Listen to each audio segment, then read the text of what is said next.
नमस्कार दोस्तों, आपके अपने YouTube चैनल कंप्यूटर कक्षा में आपका स्वागत है। आज हम लोग question bank 2018 computer science class 11 का पार्ट 2 कंप्लीट करेंगे। पार्ट 2 में हम लोग क्या कवर करने वाले हैं?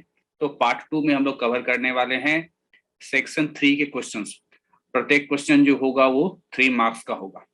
Question number 13, what do you know by the generation of computer? Computer के जनरेशन से आप क्या समझते हैं? और डिफाइन ऑल इट्स जनरेशन, और इसके सारे जनरेशन के बारे में डिफाइन कीजिए। यहाँ पर कहा गया है कि जनरेशन इन कंप्यूटर, है ना, कंप्यूटर में जनरेशन का मतलब होता है कि जनरेशन इन कंप्यूटर टर्मिनोलॉजी, है ना, टर्मिनोलॉजी यानी कि टर्म, है ना।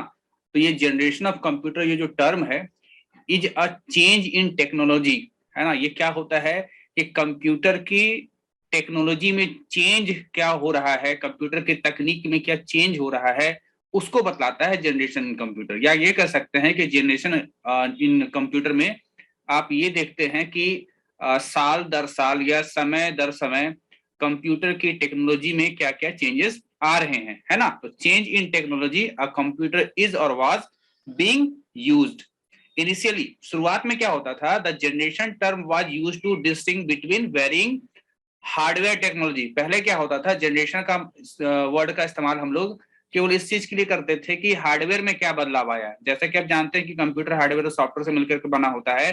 तो पहले जो है जनरेशन का जो है दायरा बस हार्डवेयर तक सीमित था कि हार्डवेयर में क्या चेंजेस आ रहे हैं, उसी को हम लोग जनरेशन में शामिल करते थे। लेकिन nowadays generation includes both hardware and software. लेकिन आज के समय में क्या है, जनरेशन से मतलब हमारा ये भी होता है कि हार्डवेयर क्या यूज हो रहे हैं या सॉफ्टवेयर क्या यूज हो रहे हैं आज के समय में, और आज से 10 या 20 साल पहले हार्डवेयर या सॉफ्टवेयर क्या इस्तेमाल होता था। तो ये कहा गया है कि nowadays generation includes both hardware and software which together make up an entire computer system. क्योंकि आप जानते ही हो कि आपका जो कंप्यूटर सिस्टम है वो हार्डवेयर और सॉफ्टवेयर से मिलकर बनता है। इसलिए जब भी हम कंप्यूटर जनरेशन के बारे में बात करते हैं तो हम लोग हार्डवेयर और सॉफ्टवेयर में हो रहे चेंजेस को लेकर के बात करते हैं। आगे बतलाया गया है कि जो जनरेशन ऑफ कंप्यूटर है वो अब कितना है, वो आपका 5 है। तो पांचों को हम लोग थोड़ा सा यहाँ पर डिफाइन करना पड़ेगा। यहाँ पर कह रहा है कि the first generation of computer, इसका जो समय माना गया 1940 से 50। अब देखिए, ये जो समय है अलग अलग बुक में आपको अलग अलग देखने को मिलता है, तो ये लगभग रहता है ना। अगर यहाँ पर 40 लिखा हुआ है, किसी किसी बुक में 46 भी लिखा हुआ आपको मिलता है, तो कोई दिक्कत वाली बात नहीं है, आप इसको भी याद कर सकते हैं। ये डेटा को आप भी इस्तेमाल आप कर सकते हैं। तो यहाँ पर बताया गया the first generation of computer, the 40 to 50, 10 साल का जनरेशन माना जाता है ना, एक जनरेशन को 10 साल का समय माना जाता है। यहाँ कहा गया था कि the main electronic component used in computers of the 1940 to 1950s era were vacuum tube. यानी कि उस समय में, यानी फर्स्ट जनरेशन, यानी कि 1940 से 50 के बीच में जितना भी कंप्यूटर इस्तेमाल होता था उसमें इलेक्ट्रॉनिक कंपोनेंट के रूप में क्या इस्तेमाल होता था, वैक्यूम ट्यूब्स इस्तेमाल होता था। आगे बताया गया है कि the main memory storing units were magnetic tapes and magnetic drums. यानी उस जमाने में जो मेन मेमोरी हुआ करता था, जैसे आज के डेट में आपके कंप्यूटर में मेन मेमोरी के रूप में रैम होता है ना, मोबाइल में भी रैम होता है और कंप्यूटर में भी रैम होता है। लेकिन फर्स्ट जनरेशन में क्या होता था कि आप जो चीज स्टोर करते थे मेन मेमोरी में, वो मेन मेमोरी क्या होता था, मैग्नेटिक टेप होता था और मैग्नेटिक ड्रम होता था। अब ये कैसा दिखता था, तो ये आप उस जमाने का अगर देखने को मिले तो हम लोग जान सकते हैं। खैर, the machine language was used, है ना, was used as the programming language. Machine level language या मशीन लैंग्वेज यूज होता था एज अ प्रोग्रामिंग लैंग्वेज। जैसे आज के डेट में हम लोग प्रोग्रामिंग लैंग्वेज इस्तेमाल करते हैं, C++ या जावा इस्तेमाल करते हैं, ये सब हाई लेवल लैंग्वेज है। तो फर्स्ट जनरेशन में हाई लेवल लैंग्वेज इस्तेमाल नहीं होता था, उसमें मशीन लैंग्वेज इस्तेमाल होता था। आगे बताया गया था size used to be very large, है ना, जो साइज हुआ करता था कंप्यूटर का वो बहुत लार्ज, बहुत बड़ा हुआ करता था। फर्स्ट जनरेशन में कंप्यूटर बहुत विशालकाय हुआ करता था। Which could take up entire room, थी ना, इतना बड़ा हुआ करता था कि एक कमरा चाहिए होता था, एक बड़ा कमरा चाहिए होता था। And the speed was very slow, और कंप्यूटर का जो स्पीड होता था वो बहुत ही स्लो होता था, ठीक है, कैलकुलेशन बहुत ही धीमा करता था। नाउ देखते हैं सेकंड जनरेशन। सेकंड जनरेशन का जो समय माना गया है वो 1950 से लेकर के 1960 माना गया है, ठीक है। यहाँ पर क्या बताया गया, द मेन इलेक्ट्रॉनिक कंपोनेंट, ये काफी इंपॉर्टेंट है ना। The main electronic component used in computers of the 50 to 60 era were, era का मतलब होता है समय, ठीक है, उस समय में यानी 1950 से 60 के समय में इलेक्ट्रॉनिक कंपोनेंट के रूप में क्या इस्तेमाल होता था, ट्रांजिस्टर इस्तेमाल होता था। अगर पिछला अगर देखें तो पिछला क्या था, फर्स्ट जनरेशन में वैक्यूम ट्यूब इस्तेमाल होता था और सेकंड जनरेशन में क्या इस्तेमाल होता था, ट्रांजिस्टर इस्तेमाल होता था। आगे कहा गया है the main memory storing units were magnetic tape, disk and magnetic core. तो मैग्नेटिक टेप तो फर्स्ट जनरेशन में भी इस्तेमाल होता था, लेकिन सेकंड जनरेशन में मैग्नेटिक डिस्क इस्तेमाल होने लगा और मैग्नेटिक कोर भी इस्तेमाल होने लगा। ये तीन चीज इस्तेमाल होता था। आगे कह रहा है कि the assembly language was used, ठीक है, सेकंड जनरेशन में असेंबली लैंग्वेज इस्तेमाल होता था प्रोग्रामिंग लैंग्वेज के तौर पर। आगे बताया गया कि the sizes were smaller as compare to those of the first generation, first generation की तुलना में कंप्यूटर का जो साइज वो थोड़ा छोटा हो गया। And they used to consume low power and generate less heat, ठीक है, फर्स्ट जनरेशन वाला जो कंप्यूटर हुआ करता था वो बहुत ज्यादा पावर कंज्यूम करता था, बहुत ज्यादा बिजली का खपत होता था और बहुत ज्यादा हीट जनरेट करता था। लेकिन जो सेकंड जनरेशन का कंप्यूटर हुआ वो फर्स्ट जनरेशन की तुलना में, है ना, कम पावर कंज्यूम करने लगा, मतलब कम बिजली का खपत करने लगा और जो हीट जनरेशन यानी जो हीट पैदा होता था, जो गर्मी पैदा होता था आपके कंप्यूटर के चलने से, वो थोड़ा कम होने लगा। ना बात करते हैं थर्ड जनरेशन कंप्यूटर की। थर्ड जनरेशन कंप्यूटर, इसका समय माना गया है 1960 से 1970 का बीच का। और यहाँ पर बताया गया है कि the main electronic component use in computer of the era, यहाँ पर 19 होगा, है ना, 1960 to 70 वेयर इंटीग्रेटेड सर्किट। यानी थर्ड जनरेशन में क्या इस्तेमाल होता था, इंटीग्रेटेड सर्किट इस्तेमाल होता था। और इंटीग्रेटेड सर्किट का ही शॉर्ट होता है आईसी, ठीक है, आईसी का फुल फॉर्म होता है इंटीग्रेटेड सर्किट। आगे कह रहा है कि the memory storing unit were the magnetic disk, यानी थर्ड जनरेशन में मैग्नेटिक डिस्क इस्तेमाल होता था मेमोरी के रूप में, कंप्यूटर मेमोरी के रूप में। और take and a large magnetic core, तो मैग्नेटिक डिस्क इस्तेमाल होता था और मैग्नेटिक कोर इस्तेमाल होता था। लेकिन मैग्नेटिक कोर क्या, लार्ज मतलब बड़े साइज का। ऐसे तो मैग्नेटिक कोर सेकंड जनरेशन में भी इस्तेमाल होता था। आगे क्या रहा है हम लोगों का कि high level language such as BASIC and COBOL, Pascal, ये कुछ प्रोग्रामिंग लैंग्वेज का नाम है। तो बेसिक है, कोबल है, पास्कल है, ये तीनों हाई लेवल प्रोग्रामिंग लैंग्वेजेस है। इसका इस्तेमाल होता था प्रोग्रामिंग लैंग्वेज के तौर पर थर्ड जनरेशन में। आगे कहा गया कि sizes were smaller and efficient and the computer were called mini computer. Size और छोटा होता चला गया, जैसे जैसे हमारा जनरेशन बढ़ता गया वैसे वैसे कंप्यूटर का साइज छोटा होता चला गया। इफिशिएंट मतलब अब थोड़ा सा ज्यादा ये भरोसे के लायक हो गया, यानी कि पहले कंप्यूटर क्या होता था, बहुत जल्दी खराब वगैरह हो जाता था। तो अब आपका जो है कंप्यूटर थोड़ा स्मॉल भी हो गया और एफिशिएंट भी हो गया। और उस समय जो कंप्यूटर हुआ करते थे उसको क्या कहा जाता था, थर्ड जनरेशन में जो कंप्यूटर हुआ करते थे उसको हम लोग कहते थे मिनी कंप्यूटर। नाउ हमारा फोर्थ जनरेशन, यहाँ पर कहा गया है फोर्थ जनरेशन के बारे में कि the main electronic component used in the fourth generation of computer are micro processor, ठीक है, माइक्रो प्रोसेसर इस्तेमाल होता था। And very large scale integration, actually ये जो वेरी लार्ज स्केल इंटीग्रेशन जो है ना, ये माइक्रो प्रोसेसर के अंदर का एक टेक्नोलॉजी है। तो मतलब ये टेक्नोलॉजी वाला जो है माइक्रो प्रोसेसर इस्तेमाल होता था। और अगर आपसे कोई पूछे कि माइक्रो प्रोसेसर है क्या, तो थर्ड जनरेशन में जो आईसी होता था वही आईसी जो है उसमें कुछ थोड़ा सा बदलाव हुआ और हम लोग उसको फोर्थ जनरेशन में क्या कहने लगे, माइक्रो प्रोसेसर करने लगे, क्योंकि साइज अब आईसी का और भी छोटा हो गया। नाउ आगे कह रहा है कि when the thousand of transistor are attached to a single microchip it is known as VLSI. कह रहा है कि एक छोटा सा सिंगल सा माइक्रो चिप है ना, छोटा सा चिप है, उसमें हजारों की संख्या में ट्रांजिस्टर्स हम लोग जो है अटैच करते हैं, है ना, बहुत बारीकी वाला बात यहाँ पर कह रहे हैं, ठीक है ना, आपको थोड़ा सा माइक्रोस्कोप से देखना पड़ जाए, ऐसा हिसाब किताब है, मतलब काफी छोटा चीज। तो एक छोटे से माइक्रो चिप में हम लोग थाउजेंड्स ऑफ यानी हजारों की संख्या में ट्रांजिस्टर्स लगा देते थे। इसी को क्या कहते थे, इसी को कहते थे वीएलएसआई, ठीक है। वीएलएसआई टेक्नोलॉजी में यही होता था, हजार की संख्या में ट्रांजिस्टर्स को एक छोटा सा माइक्रो चिप में फैब्रिकेट करते थे, चिपका देते थे, और वही आपका क्या कहलाता था, माइक्रो प्रोसेसर कहलाता था। आगे कह रहा है कि semi conductor memory storage units like RAM ROM etc were introduced. यानी ये जो रैम रोम जो है ये कब आया, है ना, कब चलन में आया, या कब जो है इसका कंप्यूटर में यूज होना शुरू हुआ, तो वो आपका फोर्थ जनरेशन में हुआ। आगे यहाँ पर कहा जा रहा है रैम के बारे में। रैम का फुल फॉर्म आप लोग जानते ही होंगे, रैंडम एक्सेस मेमोरी होता है। इसके बारे में सिंपली बात बता दिया गया है कि temporally store the program and data and the contents are lost when the computer is shut down, ठीक है। रैम के बारे में बताइए, इस पॉइंट को अगर आप ना भी लिखे तो चलेगा, ठीक है, एग्जाम में। यहाँ पर रैम के बारे में बताया गया कि एक टेम्पोररी स्टोरेज, टेम्पोररी तौर पर चीजों को स्टोर करता था। तो टेम्पररी तौर पर किस चीज को स्टोर करता था, जैसे कि कंप्यूटर का प्रोग्राम हो गया या कंप्यूटर में जो डेटा हो गया उसको टेम्पररी तौर पर क्या करता था, स्टोर करता था। और रैम के अंदर जो भी चीज स्टोर हो रहा है वो रैम से इरेज हो जाता था या रैम से हट जाता था जब भी कंप्यूटर को आप शट डाउन कर देते थे, यानी कंप्यूटर को बंद कर देते थे। नाउ हम लोग अब बात करते हैं फिफ्थ जनरेशन कंप्यूटर का। ठीक है, आंसर थोड़ा सा लंबा हो रहा है यहाँ पर, लेकिन आप यहाँ पर एग्जाम में चाहे तो दो दो पॉइंट भी लिख देंगे हर एक जनरेशन को लेकर के, तो काफी है। मैंने चार चार पॉइंट यहाँ पर लिखा है। यहाँ पर कह रहा है कि the main electronic component that are used in present generation, यानी आज का जो जनरेशन है, यानी अभी जो हम लोग जिस जनरेशन में हम लोग हैं, या ये ऐसा कर सकते हैं कि अभी कंप्यूटर का कौन सा जनरेशन चल रहा है, तो अभी कंप्यूटर का फिफ्थ जनरेशन चल रहा है। तो उसी के बारे में कह रहा है कि द मेन इलेक्ट्रॉनिक कंपोनेंट, मतलब मुख्य इलेक्ट्रॉनिक भाग जो होता था हमारा, होता है अभी जो कंप्यूटर का, वो उसके रूप में क्या इस्तेमाल होता है, are used in present generation of computers is artificial intelligence. ठीक है, एआई है ना, तो एआई इस्तेमाल हो रहा है, which uses the parallel processing method and the ultra large scale integration. और एआई में क्या इस्तेमाल होता है, आर्टिफिशियल इंटेलिजेंस में क्या इस्तेमाल होता है, तो पैरेलल प्रोसेसिंग मेथड ये इस्तेमाल होता है और अल्ट्रा लार्ज स्केल इंटीग्रेशन ये इस्तेमाल होता है।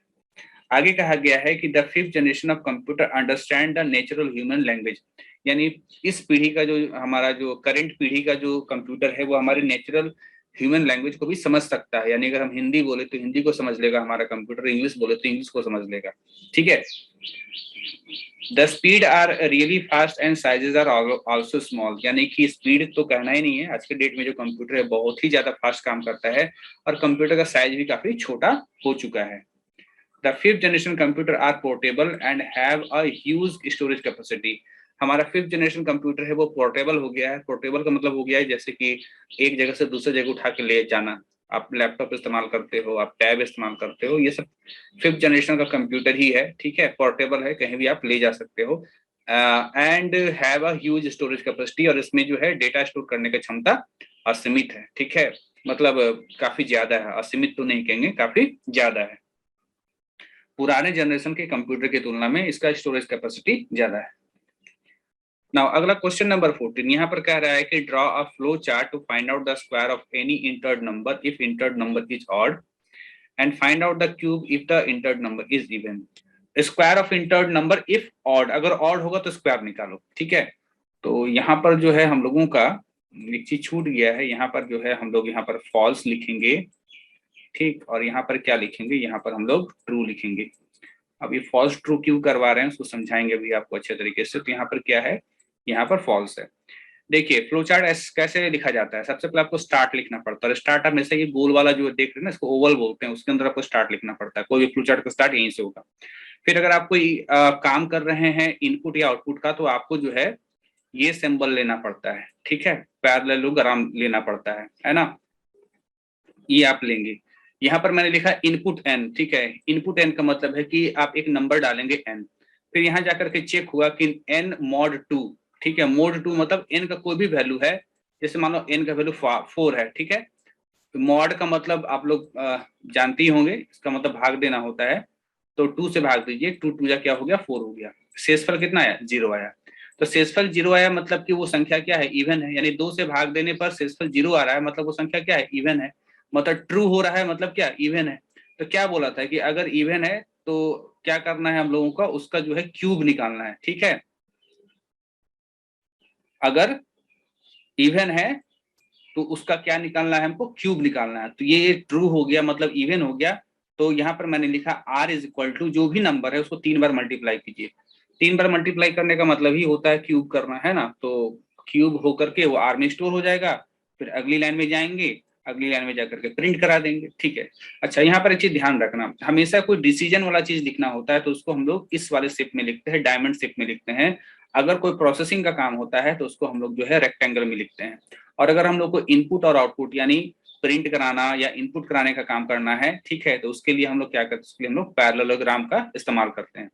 तो यहाँ पर r कैलकुलेट हो जाएगा, यानी क्यूब कैलकुलेट हो जाएगा, उसको हम प्रिंट करा लेंगे, देन इंड हो जाएगा। अच्छा ऐसा भी तो हो सकता है कि मान लीजिए कि n का वैल्यू कोई 5 डाल दिया, अब आपको 2 से डिवाइड करो इसको। ठीक है, 2 2 जा 4, रिमाइंडर क्या हो गया, 1 हो गया। यहाँ आपसे पूछ रहा है कि रिमाइंडर क्या 0 के बराबर है, तो आप बोलेंगे नहीं, रिमाइंडर तो 1 है। ठीक है, नहीं मतलब फॉल्स, यानी रिमाइंडर 0 नहीं आ रहा है। तो नहीं आ रहा है यानी फॉल्स हो रहा है, तो आप इस तरफ बढ़िएगा और वहां पर जो भी n है उसका क्या कर दीजिएगा, उसको स्क्वायर कर दीजिएगा। जैसे n का वैल्यू मैंने 5 डाला था, 5 × 5 25, यानी r में क्या स्टोर हो गया 25। और फिर आप यहाँ पर आइएगा और r का वैल्यू 25 उसको प्रिंट कीजिएगा और फिर यहाँ से क्या हो जाएगा, यहाँ से आपका इंड हो जाएगा। ठीक है, तो ये आपका फ्लो चार्ट है ना। Question number 15, write an algorithm to entry any two number and print their multiplication. देखिए दो चीज होता है आपका, एक होता है आपका फ्लो चार्ट, एक होता है आपका एल्गोरिथम। फ्लो चार्ट का मतलब होता है डायग्राम बनाओ, है ना, और एल्गोरिदम का मतलब होता है जो बेसिक स्टेप होता है ना, नॉर्मल स्टेप वो। तो यहाँ पर कह रहा है आपको कि दो नंबर डालिए और दो नंबर का जो है मल्टीप्लिकेशन निकाल करके उसको प्रिंट कीजिए। ठीक है, तो यहाँ पर देखिए क्या होता है, सबसे पहले आप जो है लिखेंगे स्टेप 1, जिसमें लिखेंगे हमेशा स्टार्ट। जब भी एल्गोरिदम लिखिएगा तो सबसे पहला लाइन क्या लिखना है, स्टेप 1, और क्या लिखेंगे, स्टार्ट। उसके बाद स्टेप 2 में मैंने लिखा डिक्लेयर एबीसी। यहाँ एबीसी क्या है, यहाँ एबीसी 3 वेरिएबल है, तो यहाँ पर कह रहे हैं हम लोग कि एबीसी नाम का 3 वेरिएबल। अब देखिए यहाँ पर ऐसा नहीं करना कि आप लिख देना इंट एबीसी, वो हम प्रोग्रामिंग नहीं लिख रहे हैं, प्रोग्रामिंग और एल्गोरिदम में अंतर होता है। ठीक है, प्रोग्रामिंग में पूरा C++ का रूल हम लोग लेकर के चलते हैं और एल्गोरिदम में कोई हार्डन रूल नहीं होता है हम लोगों का। ठीक है, कॉमन जो लैंग्वेज होता है उसको हम लोग जो है लेकर के चलते हैं। ठीक है, नाउ हम लोग अब आते हैं यहाँ पर इस जगह पर स्टेप 3। अब कह रहा है रीड ए एंड बी, यानी कि आपने 3 वेरिएबल तो बनाया, लेकिन ए और बी वेरिएबल में क्या कीजिए, दो वैल्यू को स्टोर कीजिए। मान लीजिए कि ए में मैंने 2 डाला और बी में क्या डाला, मैंने 5 डाला। फिर अगली लाइन में यहाँ लिखा स्टेप 4 में कि C = A × B, तो ए और बी को मल्टीप्लाई कर दीजिए। मान लीजिए 2 और 3 है, 2 3 जा 6 हो गया, वो किस में स्टोर हो गया, C में। C में क्या हो गया, दोनों का मल्टीप्लीकेशन आ गया 6, 2 और 3 का, सॉरी 2 और 3 का। और यहाँ पर कहता है प्रिंट सी, यानी सी में जो 6 है उसको क्या होगा, वो 6 को प्रिंट कर दिया जाएगा, क्योंकि 6 किस में है, 6 अपने हमने सी में स्टोर करके रखा है। तो प्रिंट सी मतलब सी में जो वैल्यू है उसको प्रिंट कर देगा। एंड स्टेप 6 मेरा इंड हो गया। तो ये बहुत छोटा सा ही एल्गोरिथम था जिसमें आपको दो नंबर को मल्टीप्लाई करने को लेकर के एक एल्गोरिथम लिखना था। नाउ अगला क्वेश्चन है question number 16, explain any two of the following operators in respect to C++। अब देखिए 3 नंबर का क्वेश्चन है, 3 नंबर के क्वेश्चन में एक एक का मार्क्स कितना होगा, 2 का ही आपको क्यों यहाँ पर देना है, या तो इसका दीजिए या तो इसका दीजिए या तो इसका, मतलब किन्हीं 2 का देना है। तो 1.5 मार्क्स आपको मिलेगा, 1.5 ठीक है। तो 1.5 मार्क्स के लिए जितना लिख सकते हैं उतना लिख सकते हैं, ज्यादा बड़ा लिखने की जरूरत नहीं है। ठीक है, तो रिलेशनल ऑपरेटर, लॉजिकल ऑपरेटर और यूनिटरी ऑपरेटर के बारे में लिखना है। एग्जाम में 3 में से केवल 2 का ही लिखना था। चलिए हम 4 सभी का आंसर बता दे रहे हैं। रिलेशनल ऑपरेटर कहता है relational operator is used to check the relationship between two operand. Operand मतलब होता है वैल्यू, किन्हीं दो वैल्यू के बीच में जो रिलेशनशिप होता है उसको चेक करने के लिए रिलेशनल ऑपरेटर का इस्तेमाल होता है। फॉर एग्जांपल यहाँ पर देखिए मैंने कमेंट करके बताया है कि check if A is greater than B, क्या क्या ए बी से बड़ा है, तो यहाँ पर मैंने लिखा ए इज ग्रेटर देन बी। तो ये जो है ग्रेटर देन का साइन है, ये रिलेशनल ऑपरेटर है। यहाँ पर मैंने लिखा भी है here this is a relational operator, it checks if A is greater than B और नॉट। ये चेक कर रहा है कि जो ए है वो बी से बड़ा है या नहीं है।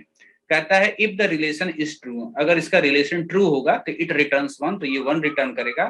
जबकि अगर रिलेशन फॉल्स होगा तो ये क्या रिटर्न करेगा, 0 रिटर्न करेगा।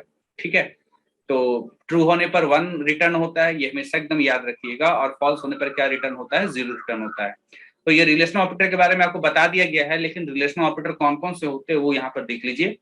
देखिए रिलेशनल ऑपरेटर में ये इक्वल टू ऑपरेटर है, ये नॉट इक्वल टू है, ये ग्रेटर देन है, ये लेस देन है, ये ग्रेटर देन और इक्वल टू है, और ये लेस देन और इक्वल टू। यहाँ पर सभी का एग्जाम्पल दे दिया गया है कि एग्जाम्पल है और कौन क्या देगा, फॉल्स देगा, ट्रू देगा, है ना। ये नाउ अगला हमारा लॉजिकल ऑपरेटर। तो कहता है कि we use logical operator to check whether an expression is true और फॉल्स। लॉजिकल ऑपरेटर का इस्तेमाल हम लोग एक्सप्रेशन को क्या करते हैं, एक्सप्रेशन को चेक करने के लिए करते हैं कि एक्सप्रेशन सही है या गलत है। If the expression is true, अगर एक्सप्रेशन ट्रू होता है तो 1 रिटर्न होता है, whereas if expression is false, अगर एक्सप्रेशन फॉल्स होगा तो 0 रिटर्न होगा। ऑपरेटर, एग्जाम्पल और मीनिंग यहाँ देख लीजिए। तीन लॉजिकल ऑपरेटर होता है, ये है ना, इसको हम लोग एंड ऑपरेटर बोलते हैं ना। तो इसको लिखा कैसे जाता है, इधर एक्सप्रेशन 1 रहेगा, यहाँ पर ये एंड ऑपरेटर लिखते हैं, फिर एक्सप्रेशन 2 रहेगा। और बोल रहा है कि इसको लॉजिकल एंड बोलते हैं, और ये फाइनल आंसर हमको ट्रू देगा कि फॉल्स देगा, वो यहाँ पर रूल बताया गया है कि ये पूरा का पूरा मुझको ट्रू कब देगा, true only if all the operand are true, यानी इधर एक्सप्रेशन 2 भी ट्रू दे और एक्सप्रेशन 1 भी ट्रू दे, इधर भी ट्रू हो और इधर भी ट्रू हो, तो फाइनल आंसर क्या होगा, तो फाइनल आंसर हम लोगों का 2 होगा। अगला हमारा ऑपरेटर है ये, ठीक है, इसको हम लोग लॉजिकल और बोलते हैं, इसको भी ऐसे ही लिखा जाता है, ये भी बाइनरी ऑपरेटर है। इधर एक्सप्रेशन 1, यहाँ पर ऑपरेटर और वाला, फिर एक्सप्रेशन 2, ठीक है। बोलता है कि ये फाइनल आंसर ट्रू कब देता है, तो बोलता है true if at least one of the operand is true. Either ये या तो ये वाला ट्रू रहता है या फिर ये वाला ट्रू रहता है, तो फाइनल मुझको ये क्या देता है, ट्रू देता है। अगला है हम लोगों का लॉजिकल नॉट। इसको कैसे लिखा जाता है, ये ऑपरेटर लिखिए, उसके बाद कोई एक्सप्रेशन लिखिए।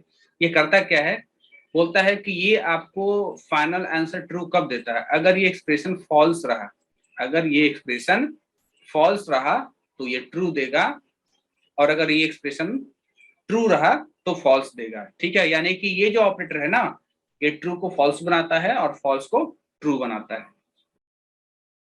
Now unary operator, unary operator किसको कहते हैं, तो कहता है unary operator is operator that act upon a single operand to produce a new value. Unary operator जो होता है वो एक ऑपरेंड पे काम करता है, नया वैल्यू और नया वैल्यू प्रोड्यूस करता है। कहता है टाइप्स ऑफ यूनिरी ऑपरेटर, कौन कौन सा यूनिरी ऑपरेटर है, तो यूनिरी माइनस है, इंक्रीमेंट है, डिक्रीमेंट है, नॉट है, एड्रेस ऑफ ऑपरेटर है, साइज ऑफ ऑपरेटर है। ये कुछ यूनिरी ऑपरेटर का एग्जांपल हो गया। तो यहाँ पर मैंने तीनों का डेफिनेशन लिख दिया, रिलेशनल ऑपरेटर, लॉजिकल ऑपरेटर और यूनिरी ऑपरेटर। नेक्स्ट क्वेश्चन है write a program in C plus plus to find the Fibonacci series. Fibonacci series का जो है प्रोग्राम करना है। देखिए फिबोनाची सीरीज क्या होता है, फिबोनाची सीरीज में क्या है ये कि अगर पहला जो टर्म होगा वो 1 होगा, ठीक है, दूसरा टर्म अगर 1 होगा तो जो तीसरा टर्म है वो पिछला 2 का जोड़ होगा, ठीक है। तो 1 1 कितना हो गया, 2 हो गया, यानी पहला टर्म और दूसरा टर्म का जोड़ होता है तीसरा टर्म। इसके बाद आगे आए यहाँ पर 3 वाले के पास, ये 3 कैसे बना, तो इसके जस्ट पहले जो टर्म था 1 और 2 इसको जोड़कर बना क्या 3। अब आगे आए ये 5 कैसे बना, तो इसके जस्ट पहले जो 2 टर्म था यानी 3 और 2 इसको मिलकर क्या बना 5 बना। अब ये 8 कैसे बना, तो इसके जस्ट पहले जो 2 टर्म था, एक 3 था और 5 था, तो 5 और 3 को जोड़ के 8 आया। अब ये 13 कैसे बना, तो 13 जो है आगे जो 8 और 5 इसको जो है जोड़ करके ना 13 बना। फिर 21 कैसे बना, तो 13 और 8 को जोड़ करके 21 बना। तो ऐसे करते हुए एन टर्म तक हमको क्या करना है, एन टर्म तक मुझको प्रिंट करना है। तो यहाँ पर आप एक चीज आप जो है समझ गए होंगे कि इसका पहला टर्म और दूसरा टर्म फिक्स है कि ये 1 रहेगा और ये 1 रहेगा, ठीक है, जैसा कि आपका क्वेश्चन में यहाँ पर दिया हुआ है, ठीक है। अब यहाँ पर आते हैं hash include iostream dot h main function. मैंने यहाँ पर क्या लिखा, मैंने लिखा इंट एन। ये एन किस लिए है, ये एन nth टर्म के लिए, कि भाई एन का वैल्यू कुछ डालोगे ना, जैसे एन का वैल्यू मैंने 10 डाल दिया तो ये 10 टर्म तक प्रिंट करेगा, जैसे पहला टर्म, दूसरा, तीसरा, चौथा, पांचवा, छठा, सातवां, आठवां और 2 टर्म और। अगर एन का वैल्यू 10 देते हैं तो 10 टर्म तक प्रिंट करेगा। इसके बाद मैंने यहाँ पर लिखा T1, T1 मतलब टर्म 1 समझ लिए, फिर मैंने लिखा T2। T1 में मैंने यहाँ पर क्या स्टोर किया है, T1 में स्टोर किया है 0, ये गड़बड़ हो गया, यहाँ पर जो है 1 होगा। क्वेश्चन में 1 लिखा हुआ है ना, क्वेश्चन में 1 लिखा हुआ तो यहाँ पर क्या होगा, यहाँ पर 1 होगा, ध्यान देना, यहाँ पर 1 होगा। T1 1 और T2 भी क्या, T2 भी 1। T1 मतलब पहला टर्म, T2 मतलब दूसरा टर्म, और उसके बाद नेक्स्ट टर्म इक्वल टू 0। अब बोलोगे सर नेक्स्ट टर्म जो है वो तो 2 है ना, तो ये 2 है जरूर, लेकिन 2 हम लोग खुद बनाएंगे, कैसे बनाएंगे आगे चल करके, फिलहाल इसमें हम लोग 0 डाल करके रखे नेक्स्ट टर्म में। देखिए यहाँ पर सबसे पहले मैंने लिखा cout enter the number of term cin n. तो मान लो मैंने टर्म क्या डाल दिया, मैंने टर्म 10 डाल दिया, ठीक है, कि मुझको 10 टर्म तक प्रिंट करना है। अब मैंने लिखा सी आउट फिबोनाची सीरीज, ठीक है, ऐसा आउटपुट आएगा स्क्रीन पर फिबोनाची सीरीज। इतना तो निश्चित है कि पहला 2 टर्म 1 1 प्रिंट करवाना है, यानी एक बार T1 को प्रिंट करवा लेते हैं, एक बार T2 को प्रिंट करवा लेते हैं। तो देखिए मैंने यहाँ क्या लिखा, हम लोग यहाँ पे एक फॉर लूप लगा रहे हैं 1 से लेकर के n तक, यानी 1 से लेकर कहां तक 10 तक, यानी लूप कितनी बार चलेगा, ये लूप 10 बार चलेगा। सबसे पहले मैंने लिखा प्रिंट द फर्स्ट 2 टर्म। तो मान लीजिए सबसे पहले i का वैल्यू कितना है, i का वैल्यू 1 है, इसको n से कंपेयर कीजिए, i का वैल्यू को n से, कि n से छोटा है कि नहीं, तो हाँ 1 is less than 10, condition true होता है तो लूप के बॉडी में आप आए। यहाँ पर चेक हो रहा है कि क्या i का वैल्यू 1 है, तो हाँ अभी i का वैल्यू 1 है, i का वैल्यू 1 है, तो बोलता सी आउट T1 का वैल्यू प्रिंट कीजिए। तो T1 का वैल्यू क्या प्रिंट करेगा, 1 प्रिंट करेगा, ठीक। उस वक्त कंटिन्यू का मतलब होता है लूप में बने रहिए। i प्लस प्लस मतलब i का वैल्यू 1 था मेमोरी में, i का वैल्यू जो है शुरू में क्या था वो 1 था, 1 से बढ़ के क्या हो गया, 1 से बढ़ करके 2 हो गया। फिर यहाँ चेक होगा, आप लोग को जो लोग लूप इस्तेमाल करना जानते हैं उनके लिए कोई बड़ी बात नहीं है। फिर यहाँ आइएगा, फिर चेक होगा कि आई का जो वैल्यू 2 हो चुका है, 2 is less than 10, condition true, yes condition true. फिर यहाँ हो गए, क्या आई का वैल्यू 1 के बराबर है? नहीं, इस बार आई का वैल्यू 1 के बराबर नहीं है क्योंकि आई तुम्हारा 2 हो चुका है। तो तुम इस इफ के पास जाओगे, इफ आई इक्वल टू 2, क्या आई का वैल्यू 2 के बराबर है? ठीक है, तो हाँ है। तो आई का वैल्यू 2 के बराबर है, तो यहाँ पर आइए, इस इफ के बॉडी के पास आइए, सी आउट T2 का वैल्यू प्रिंट कीजिए। T2 में क्या था? T2 में भी क्या था? 1 था, तो 1 प्रिंट किया एंड कंटिन्यू, यानी लूप में आप बने रहिए। ठीक, उसके बाद प्लस प्लस होकर आई का वैल्यू मेरा कितना हो जाएगा? देखिए यहाँ पर प्लस प्लस हो रहा है, प्लस प्लस होकर आई का वैल्यू कितना हो जाएगा?